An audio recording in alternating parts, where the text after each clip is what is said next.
my Facebook feed. Oh. All right, everybody. Good afternoon. Happy New Year again. And I hope you're having a great Wednesday, great start to your new year.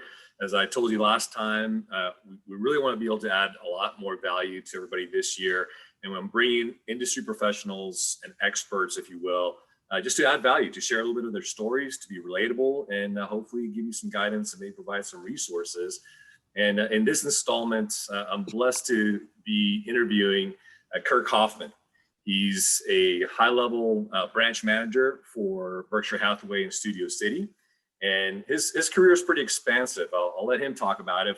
For a fairly young man, he's accomplished a lot. He's done over $160 million and hundreds of happy customers and satisfied customers. He's been ranked in the top 1% of Berkshire Hathaway real estate agents nationwide. And it's saying a lot because I think there's probably like over 64,000 Berkshire agents nationwide. And, he's got great knowledge and background in business and problem solving, and he's managing over 40 different very good agents out there in Studio City. So I wanted just to bring him on, talk a little bit about his experiences, and hopefully add some value to you. So Kirk, why don't you kind of introduce yourself a little bit and let us know kind of what got you started in real estate? Why real estate? Got me started in real estate. Oh, that's too many moons ago. It's hard to determine what actually got me started in real estate, or did I, stumble into it like any other thing? There was many other things I did prior to real estate, all of them just as fun. But real estate has been the one that's stuck for the longest, if you will. Well, you came from a corporate background, right? I did. I came from a corporate background. I did, 100%. Yeah. And so real estate is quite different, a little more entrepreneurial. Was that more your? Well, I went from a corporate background into starting my own business, and then I sold that business, and then went into this here.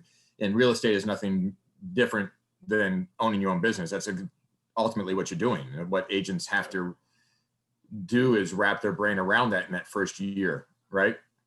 Some people take a little bit longer, but the sooner you can attach yourself to the fact that I am self-employed, I have to get up each morning and actually do something in order to receive something in return. Right. Successes seem to follow a little bit stronger and quicker for everybody, but it does take a little, that learning curve, if you will, is different for each individual. Sure. But yeah, I manage the Studio City office, enjoy doing that. The group of people that I have, that I work with are just an incredible group, incredible team. And when I say team, I mean, everybody thinks of themselves as that, right? Everybody in the office, yeah. It's not one for all and all for one. It is a family, right? Yeah, and that's exactly what I was going to say. That's the sense that I got talking to a lot of your agents, is that you're all family. You have each other's backs. Yeah. You have a great support system, great mentorship and everything for new agents, because you have agents that are fledglings, and you got agents that are seasoned veterans in your office. And it's been a wild year, right? There's been so many ups and downs. And I think that the people that pivoted properly probably did pretty well, and unashamedly, your office did pretty well. Can you tell us a little bit about your results, or what you think contributed to that success? Well, it's that thing of, it's like anything in business, right? It's like when you get pushed up against the wall, you're either going to fall apart and walk away, or you're going to stand up and produce, right? And the individuals in our office, they stood up and produced. They worked outside of the box. They did things. Open houses they're a thing of the past right now. They're not a thing of the future. They're a thing of the past. We have no idea when that's going to be back. And that used to be the lifeline for everybody. Open houses, right? Right. People walking in, let's talk to this individual. They get to see me face to face. They get to see how I interact. We have a little communication going on. We have this kindred spirit, and suddenly, we're working together. Well, now they've got to take that they've learned, that talent that they've learned in the open house forum, and move it into a social media forum, right? Into that outreach. And that's difficult for people, right? That's a hard thing because you're seeing yourself on screen, like I'm seeing myself on screen, right? So sometimes we don't like the way we look or the way we sound, right? Right. Well, that's everybody, right? Nobody likes the sound. You just got to get over that. But when you're sitting around the Zoom meetings or anything, you tend to go from looking at yourself to looking at you, Ivan, then back and forth, right? But you've got to be able to train yourself to talk directly to that client and talk just like if you're standing side by side with them. And then it's also, of course, they went and they changed the way they did their overall marketing as a whole. It's just everything had to modify and change. And of course, a lot of that was specific to their base, their sphere of influence, their base clients, and what was going to work for them and how they could. Because you can't take somebody who's used to picking up a newspaper and seeing a house or driving down the street and seeing a sign, suddenly they're going to look at a Twitter account. That's not happening. Those people don't jump that quick, right? You can't go from the bottom step to the top step with one step. You just can't. Sure. So they had to consider what their base was and work to that base. Now, one thing that's interesting is I know that you've had some younger agents come in, younger meaning younger to the business, and just either in the last year or even in the last several months. And correct me if I'm wrong, but I think one of the ways that newer agents do get their foot in the door, get their start, if you will, is by being able to sit on open houses on more seasoned agents listings and things of that nature. So, but I also know that some of these newer agents have experienced some success even without the open houses. So can you tell us a little bit about that, how they were able to find some success without the open house? Again, it's a case by case basis. And those are the ones who really were already honed in to a social media platform. Those are the ones who came with that as a norm for them. They didn't have to relearn that. And with that, it meant that the individuals they interact with on a daily basis, the ones that are their sphere of influence, their immediate outreach, were already accustomed to it. So all they were able to do was take that platform that they're used to, put themselves out, wrapped in the Berkshire Hathaway beautiful blanket, and let those individuals know, hey, I'm now a real estate agent at Berkshire Hathaway. Give me a call. I'm going to help you. I'm going to take care of it. With Warren Buffett behind you, what else do you want? Right? Yeah. So they capitalized on that, but their foot was already in the door. They had already been used to doing that. Okay. So essentially the people who were the fastest adopters of the technology were the ones that were able to. Absolutely. Yeah. Great results. Technology is key right now and will be for the future. I shouldn't say just right now. That is something that has changed and in my opinion will not go away. That is the new norm for sure. I agree with you. And so this is new territory for you because you've seen a lot throughout your career. So, and obviously you've adopted but throughout your career up until this point, what did you do to kind of differentiate yourself and find the success that you did? Throughout my real estate career, how did I, as the industry changed? I mean, it's knowing the industry and it's being able to see what's coming in front of you. Right? Have the blinders off and look at all different avenues and always be open to something new that's coming.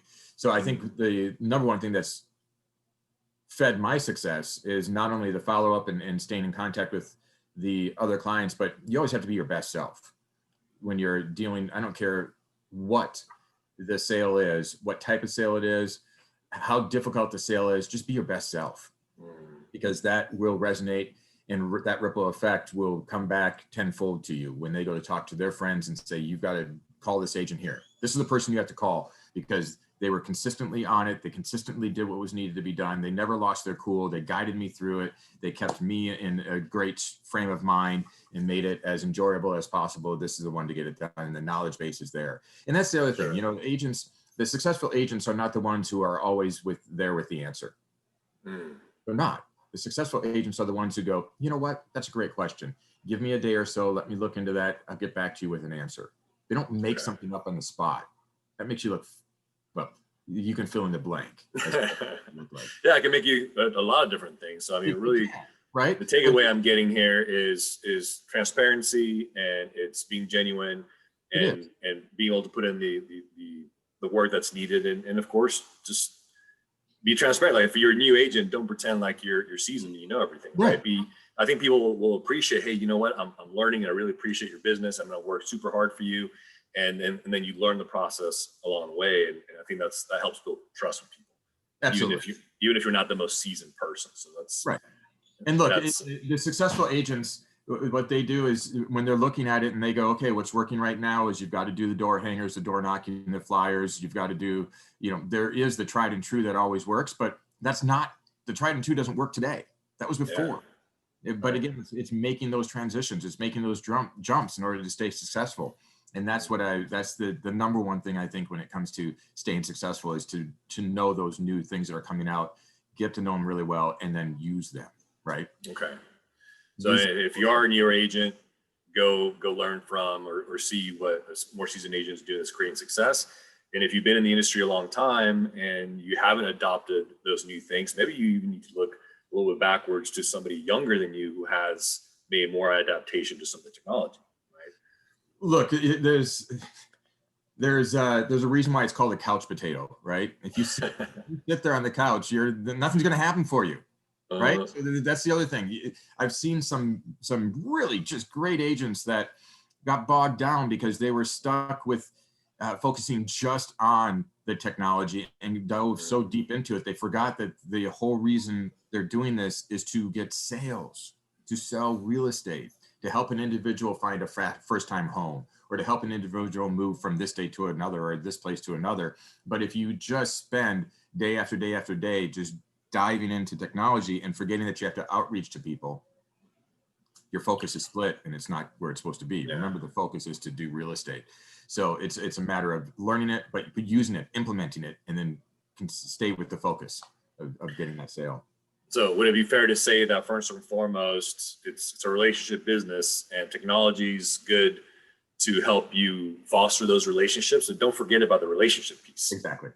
Yeah, the human piece. Okay, that totally makes sense. Yeah, if I were to ask you, I know this is a tough question, but if I were to ask you 1 to 2 things that you consider some of your main contributing factors to the success that you've experienced over the last decades, could you pinpoint 1 or 2 things?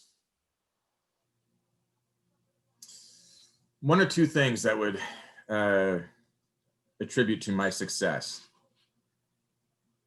It's definitely, it's 100% follow-up was one of them, for sure. When somebody asks you to do something and you commit to doing it, you better do it. And you better do it at 100%. That's something that always, it's a pet peeve of mine when somebody says I did that at 110%. I'm like, well, 100% is fine. Just give me your all at 100%. 100% is it, right? That's why it's 100%, Right. So you just have to always, so for me, I always perform at 100% with anybody I'm dealing with, whether it's recruiting new agents to my office, whether it's things specific to my office, whether it's my own, personal business and real estate. I've got to give 100% to it. So that's one of them right there. Okay. With the follow-up 100%. And then look, I mentioned it's repetitive, but still, if you're not investing money in yourself for your business isn't going to sustain itself. So that's the other thing. I very early on still do it.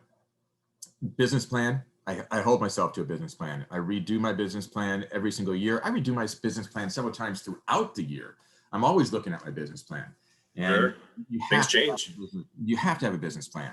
So one of the successes, of course, the fact that I have a business plan and I stick to it and I hold myself accountable, right? Yeah. And that carrot that's out in front of there is a carrot that is, hold on 1 second. I apologize. It's all right. We have a lot of dog lovers on here. Don't worry. That carrot, that's the other thing that people tend to make a mistake on. They'll come into the business not making any money, $0, right? Brand new into the business. And they'll say, I'm going to make $250,000 in GCI this year. Great. How are you going to do that? Right? Yeah. And it's not that easy to do at all. So I'd say those 2 things. I would say the follow-up, and the business plan. It's okay. Yeah, and what I took away from your follow-up comment is follow up, which is make sure that if you have a lead, if you have a prospect, if you have something you're waiting on, make sure you're touching base. Correct. But to complete that as the follow through. Correct. You actually have to take the actions. You have to follow through on your side of things, not just following up, making sure that other people are doing what they're supposed to do, but you got to follow through and do what you're supposed to do. Yeah, I mean, we don't want to attach the word micromanager to it, but you have to, if you're going to vouch for yourself, then make sure you hold yourself accountable and make it happen. Yeah. Otherwise, you're not going to gain anything. You're not going to get any business. Let me ask you kind of a 3-part question. What advice would you give to somebody brand new somebody that's maybe been in the business 1 or 2 years, and somebody super seasoned out there on the real estate agent side of things. Advice give them as for what? Getting into the business, being able Let's just say they just got into the business. Would your advice to them be different, and what would it be than somebody who's been in there already a couple years and somebody who's super seasoned? Oh, absolutely. That's a different conversation with all three individuals for sure. Somebody just getting into the business, you really want to let them, they really need to have their own conversation with themselves to make sure that they understand this is a tough business and that this is a business that you have to be self-motivated. You have to realize, as I mentioned when we started the program here, that this is your job. Right. I'm not your boss. I'm your manager, but I'm not your boss. I'm not going to call you up each morning and say, why are you late to work? Right. It's my job to do that. I'm not going to say, why didn't you call this client back? Again, not my job to do that. There's 100 other agents that'll call that client back. So if and I say that to the new agents, I go, look, you've got to know that you've got to be that self-motivated. You're the only one who's going to hold yourself accountable. And if you don't do that and you can't do that, this might not be the right business for you. Yeah. It's that simple. Well, it's like any business, right? It's like any entrepreneurial journey. And that's why I always tell people, right. Most people in the real estate field, whether it's investment side or realtor broker side or lending, or like it's your business. It's your business. And really what I tell the same thing to people that have an actual W-2 income, even when they punch in and punch out, because if you don't treat it as your business, you're the only one that suffers. Yeah. I don't care if you don't like your manager or your boss, you're going to spite him by not showing up or by calling in sick or not producing. Guess who gets hurt?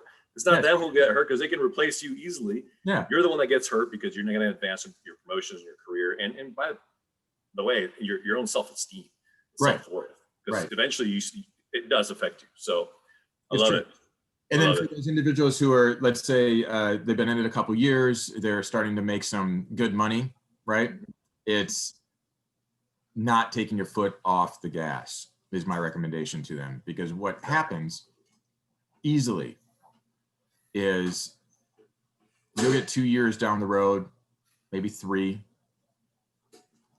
Your year-end numbers are just consistent and are numbers that you're getting very comfortable with.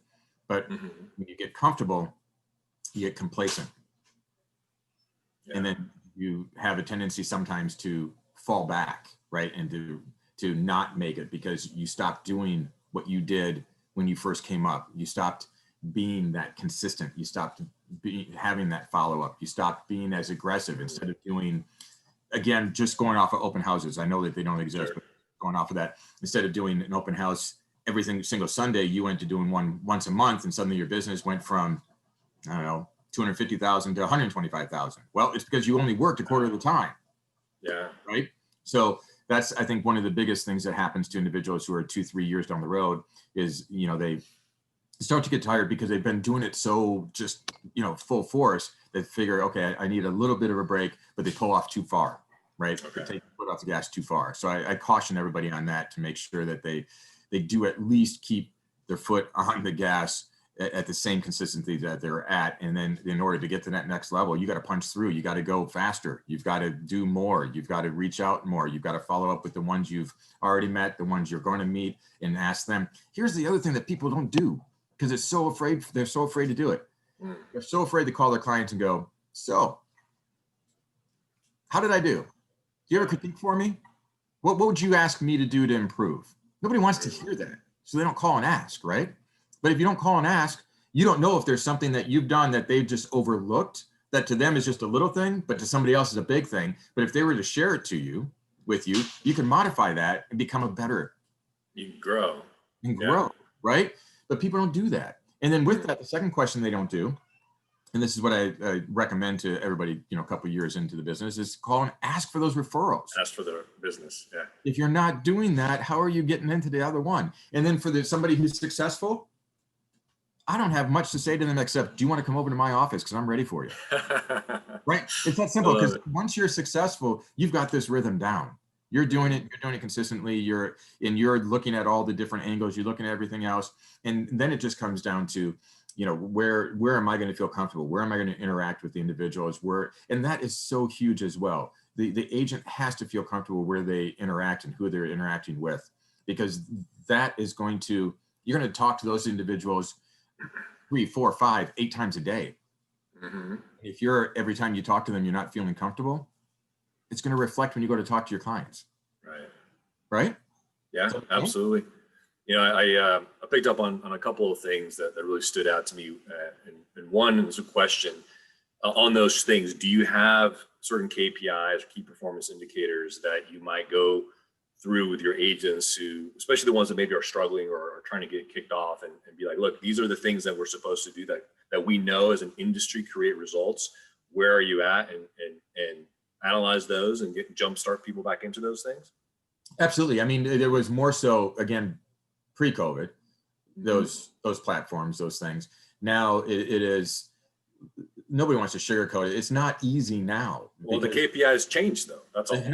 But there are still ones that apply, right? Look, if you're not, again, it's that outreach. You have to be, but I'm old school, and I still think old school it prevails. And that's the one thing I think the new people coming in maybe are not, and I don't say this for everybody. Let's just say the 70% factor, right? I mean, we've all been in the conversation where 70% of the time you're repeating yourself over and over and over again, just so people understand what it is. 30% of the time it's new stuff, right? Have we heard that 80-20 factor, 70-30, factor, whatever it is?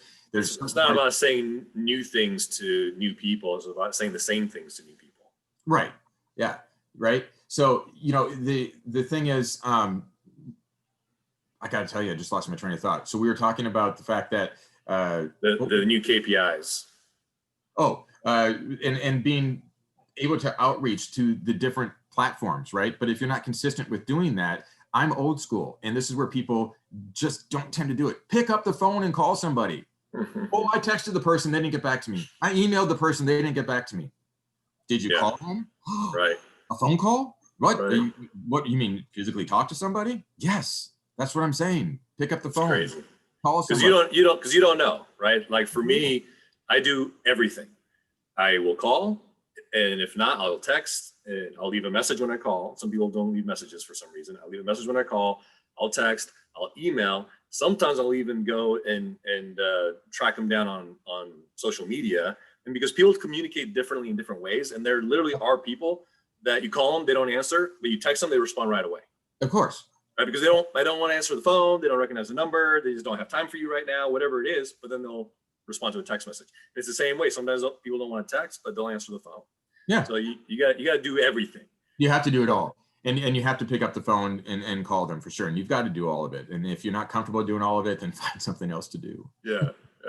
The other thing I loved about what you said about once you close a transaction, and so many of us now have automatic surveys that go out and different things, but it's not the same as you calling and talking to the person. Right.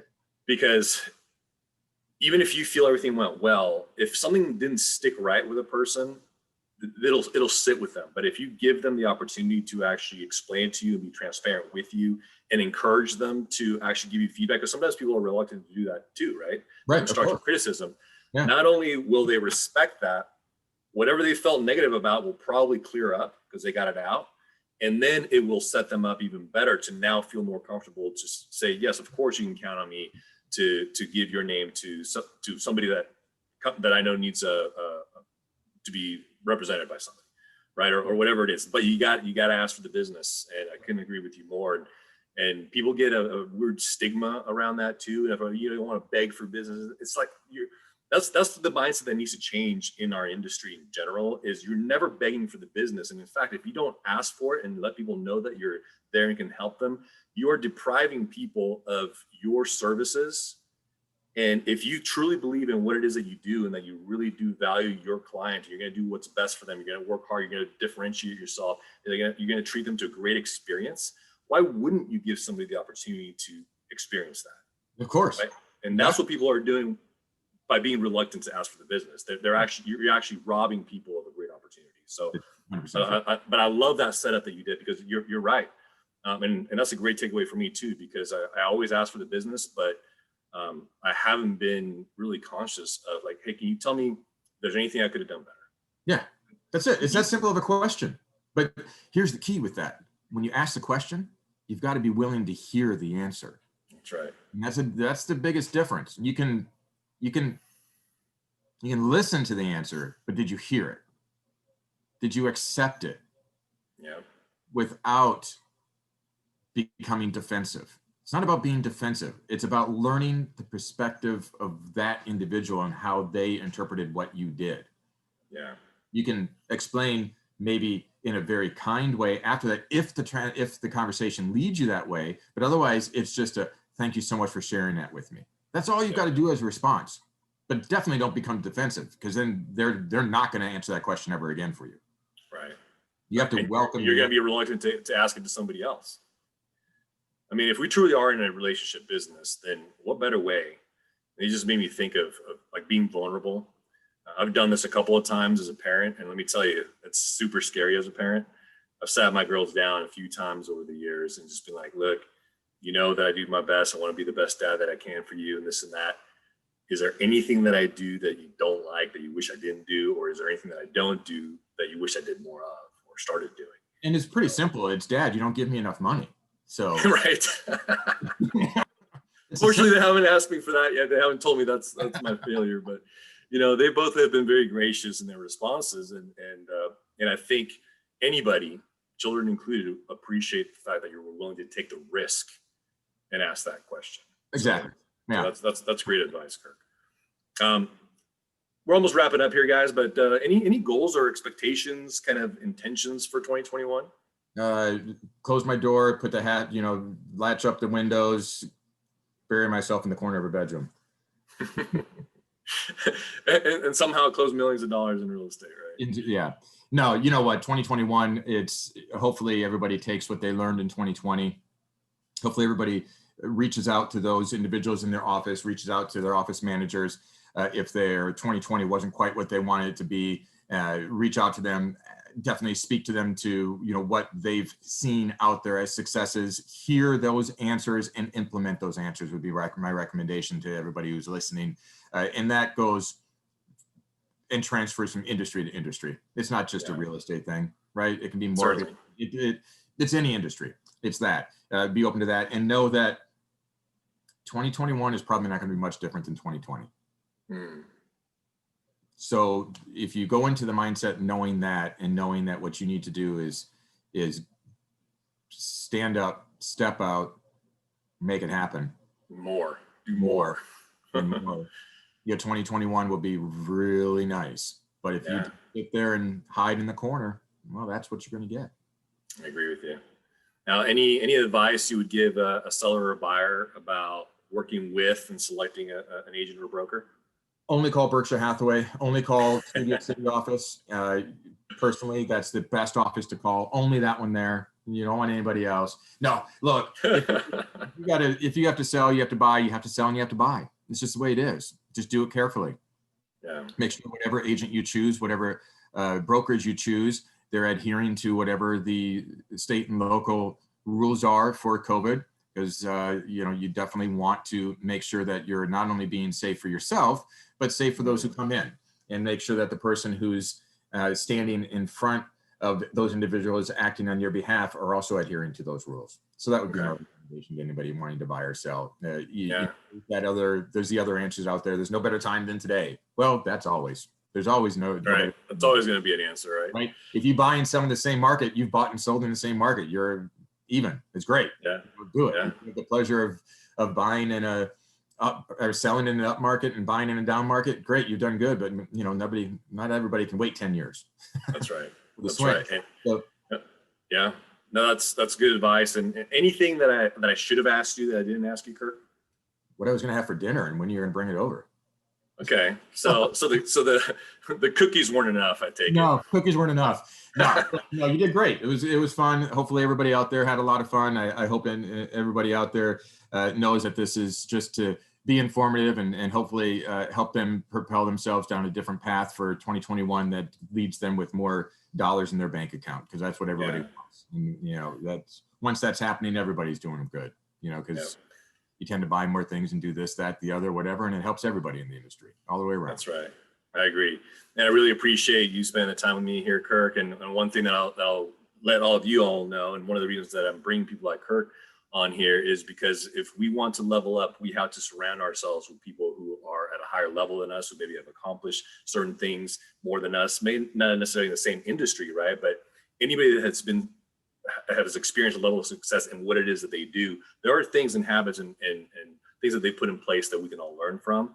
So I hope you got value out of this. I'm going to keep bringing you more value, everything you want to know about title, everything you want to know about escrow, appraisals, home inspections, all these different things related to real estate. I'm going to keep bringing these topics over to you, and again, with people who are extremely seasoned. And just as a reminder, I'm off to really help at least 70 people here in the next 6 months. So if you know anybody that is looking to maybe upgrade their home, buy their first home, or get a lower rate on their mortgage, please reach out to me. Until next time, appreciate all of you, and I'll talk to you soon, Kirk. And until next time. Here we go. Thank you. Thank you.